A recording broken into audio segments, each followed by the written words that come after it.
Laken Riley was a force of nature, a whirlwind of energy and kindness. She touched everyone she met with her infectious smile and unwavering optimism.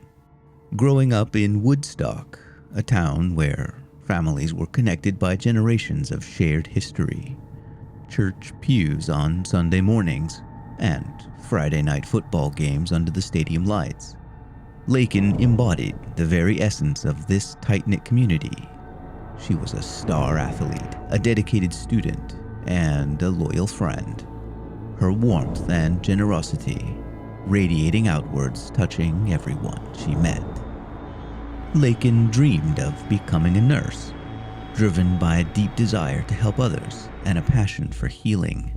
She enrolled in Augusta University's nursing program in Athens, a picturesque college town known for its vibrant music scene, its antebellum architecture, and its peaceful atmosphere. On February 22nd, 2024, Laken went for a run on the University of Georgia campus, a familiar path she often took to clear her head and find solace in the rhythm of her steps. It was a route she'd taken countless times before, a place where she felt safe, surrounded by the familiar sights and sounds of campus life. But on that fateful day, Laken never returned from her run. Her worried friend, sensing something was terribly wrong, alerted authorities. The idyllic peace of Athens was shattered, replaced by a growing sense of dread as the news spread like wildfire through the community. Laken's family, their world shattered, clung to hope, but that hope was extinguished when Laken's body was found in a secluded area near the university's intramural fields.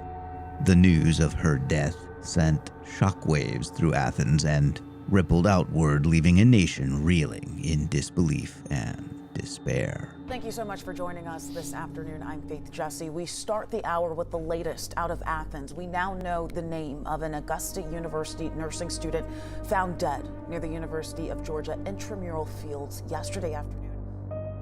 The investigation quickly led authorities to a Jose Antonio Ibarra, a 26-year-old Venezuelan citizen. Ibarra had entered the United States illegally in 2022, crossing the U.S.-Mexico border near El Paso, Texas. Overwhelmed Border Patrol agents grappling with a surge in illegal crossings had apprehended Ibarra but were forced to release him due to a lack of detention space and resources. A direct result of the Biden administration's open border policies. Settling in Athens, Georgia, Ibarra lived amongst the community, his presence unnoticed, his past unknown. He found work at a local construction site, his illegal status shielded by a system ill-equipped to track the influx of undocumented individuals. She was so full of life. I just hate that, she was taken so early. Knowing that she's looking down on me, it has made me so much stronger. I wake up every day thinking,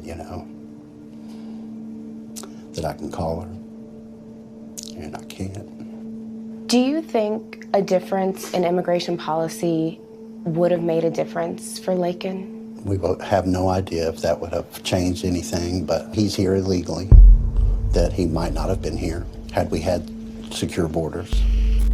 Laken's death ignited a national debate on immigration policy, a stark reminder of the complexities and vulnerabilities of a system struggling to keep pace with the realities of a globalized world. It became a flashpoint, a tragic example of the potential consequences of a broken immigration system. In Washington, D.C., Laken's murder resonated through the halls of Congress.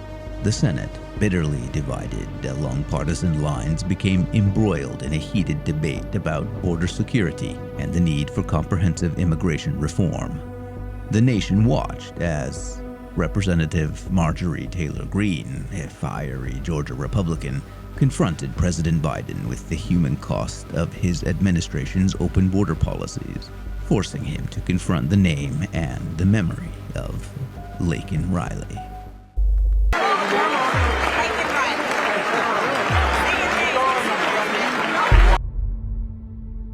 Not really.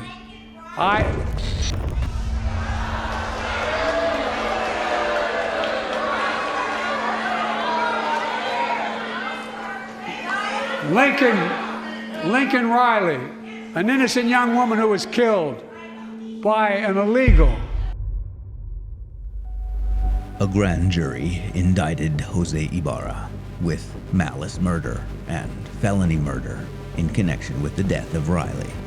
The indictment alleges that Ibarra killed the Augusta University student by inflicting blunt force trauma to her head and by asphyxiating her, and seriously disfiguring her head by striking her multiple times with a rock. Additional charges in the 10-count indictment included aggravated battery, kidnapping with bodily injury, aggravated assault, and intent to rape, obstructing or hindering a person making an emergency telephone call, and tampering with evidence.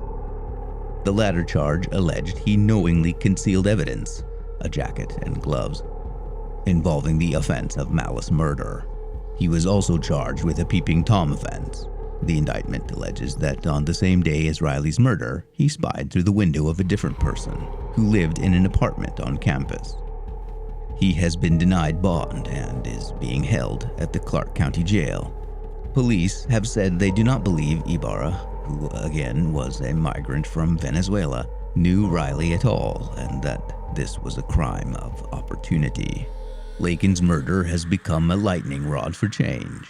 It has galvanized those who have long called for stricter immigration enforcement and has sparked a national conversation about the price of open borders. A conversation that is fueled by grief, anger, and a growing demand for accountability. Laken's death left a gaping hole in the lives of those who knew and loved her. Her story has become a symbol of the complex and often contentious debate surrounding immigration reform, and is a heartbreaking reminder that behind the political rhetoric lie real lives, shattered families, and a nation grappling with how to balance compassion with security. Legal immigration is good. More than 1 million people legally immigrate to the United States each year. Our country has 4 times as many foreign-born citizens as the next closest country. We love immigrants who follow a legal path to America. However, encounters on the southern border of those trying to enter the U.S. without authorization have gone up significantly under President Joe Biden. Government statistics show that in the initial processing of millions of encounters, 2.5 million people have been released into the U.S. 2023 was the worst year for illegal immigration on our recorded history. The 2.45 million illegal aliens encountered at the border in fiscal 2023 outpaced the previous record high of 2.37 million in fiscal 2022. Laken Riley's story is a tragedy, a reminder of the fragility of life and the devastating consequences of broken systems. It is a call for action, a plea for a nation to confront its challenges with empathy, resolve, and a commitment to protecting its citizens.